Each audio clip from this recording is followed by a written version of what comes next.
Hello there. Well, today we have a wide variety of animation studios producing a lot of acclaimed and popular work. Back in the 1990s, it was mainly Disney being up here, and everyone else was way down here on the animation chart. One of the most notable studios who wanted to unseat Disney but didn't really try particularly hard was Warner Brothers Feature Animation. Through a lot of the 90s, they produced one commercially bankrupt and critically hated film after another. The only major commercial success was the animation live-action hybrid Space Jam, or as I like to call it, the Michael Jordan Worship Hour. That said, they did have three very good films during the 90s. Batman: Mask of the Phantasm was a darkly serious adaptation of the popular Batman animated series that did a great job for transporting the series to the big screen without feeling like an extended episode. It was a strong entry in the Dark Knight franchise. However, despite critical acclaim, Warner Brothers actually managed the insane task of making a Batman film bomb, mainly due to lack of marketing on their part, though the film has gotten a bigger viewership on video. Fast forward to 1999, when The Iron Giant, a fun and multi-layered story of a young boy who befriends an alien robot, that was very well animated and was a very good combination of comedy and drama and social commentary. Like Mask of the Phantasm, it was praised by critics, but Warner's barely marketed the thing and it bombed, only later earning a cult audience, and director Brad Bird has later gone on to have bigger success with efforts like The Incredibles and Ratatouille. And a giant from another world. You can fly?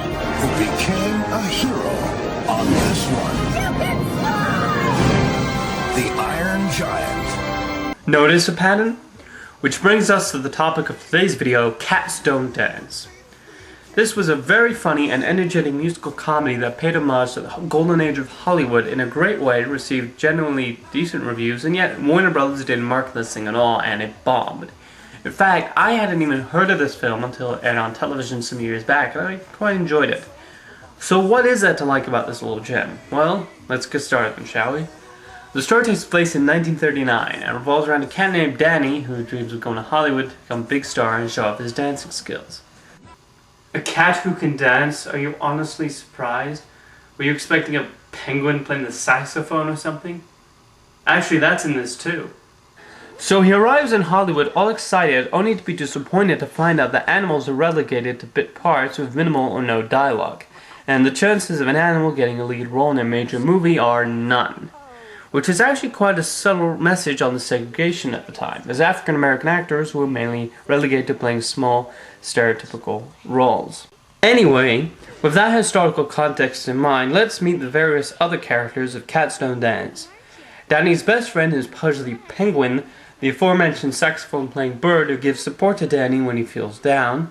The love interest is Sawyer, a singing cat who gave up on getting her big break, and his literally big mentor is Woolly Mammoth, the mascot of Mammoth Studios, and an homage to the MGM lion. The cast is also accompanied by a funny supporting cast that includes a grumpy goat, a giddy hippopotamus, and a smoking fish who's able to walk about on land. I need a drink. Yeah, I'm unable to suspend disbelief for that either. Anyway, you might be wondering who the antagonist of the piece is. Well, it's popular child star Darla Dimple, who's like a cross between Shirley Temple, Dakota Fanning, and Angelica from Rugrats. While the general public thinks she's a sweet actress, in real life she's, well, not. Meow. Cat? Oh, it's cat. Let's teach She's also accompanied by her faithful butler Max, who's an homage to Eric von Stroheim in Sunset Boulevard. How does the kitty cat go? Meow. Very good. Will that be all, Mr. Bull? And that's not the only classic film reference that appears, as the film also has cameos of Lauren Hardy and Betty Davis, and even a billboard poster of Gone with the Wind, thus giving an idea of the film's time period. In fact, if Cats Don't Dance has any resemblance to a classic film, it's none other than Singin' in the Rain, probably the best of all of the great putting on a show musicals that this film so emulates. Danny is like Don Lockwood, the optimistic star of Dylan Cavalier, played by Gene Kelly. Sawyer is like Debbie Reynolds, Kathy Selden, who wishes to become a singing star on the screen, and despite not initially caring for Don at first, falls for him. Pudge is similar to the Donald O'Connor role of Cosmo, Don's best friend, who always tries to cheer him up and is a versatile musician. And of course, Darla Dimple is this film's version of Lena Lamont, the antagonist of Sing the Rain, who manipulates the studio heads to try and ruin the main character's chances of happiness. And naturally ends with a musical bit in front of a large audience that reveals the villain's true intentions. I guess it's only appropriate that Gene Kelly served as a choreographer for the Animals' excellent dance moves in this film, and the film was even dedicated to him, as he unfortunately passed away over a year before Cats Don't Dance was released. And that brings me to the songs. As you probably know, the success of Disney musicals like The Little Mermaid and Beauty and the Beast led to other studios making animated musicals, though the songs in these typically came off as unmemorable and adding nothing to the film. Cats Don't Dance is the exception to the rule though, as they managed to get one of my favorite film composers, Randy Newman, to write the music.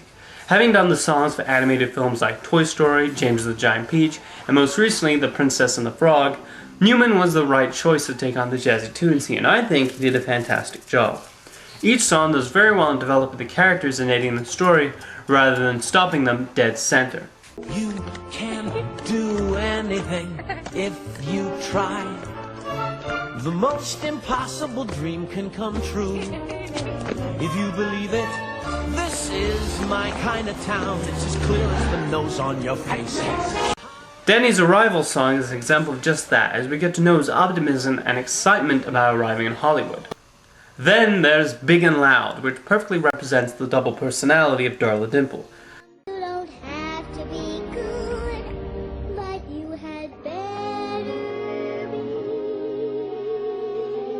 Get hot, Mr. Bull.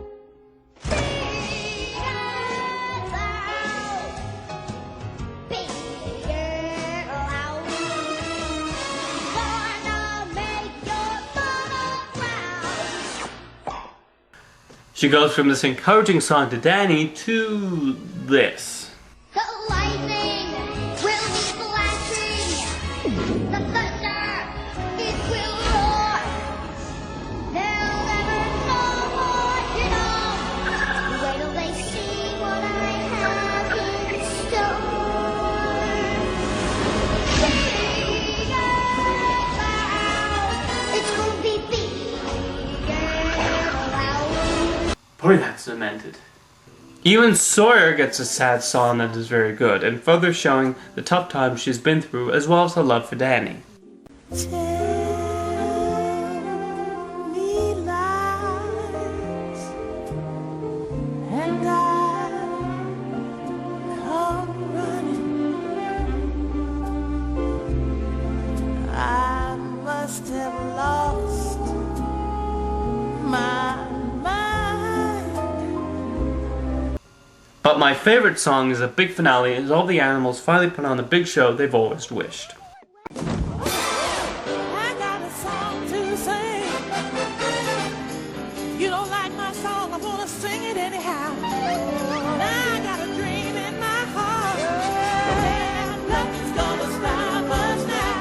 Take 4 and 20 blackbirds and break them in a pie. Before you put them in the oven, man, you know they're gonna fly. Now get you.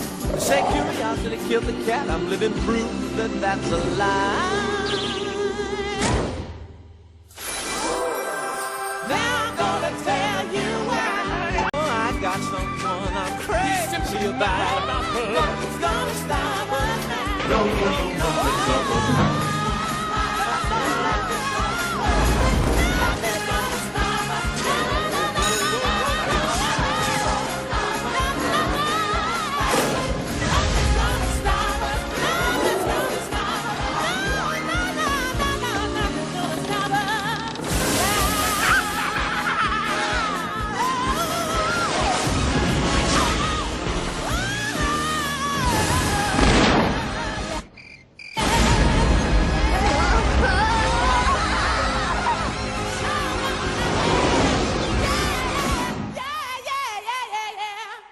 So that's Cats Don't Dance for you. As you can see, it's got a likable cast of characters, great animation, a funny screenplay, a wonderful soundtrack, and a nice homage to classic Hollywood musicals.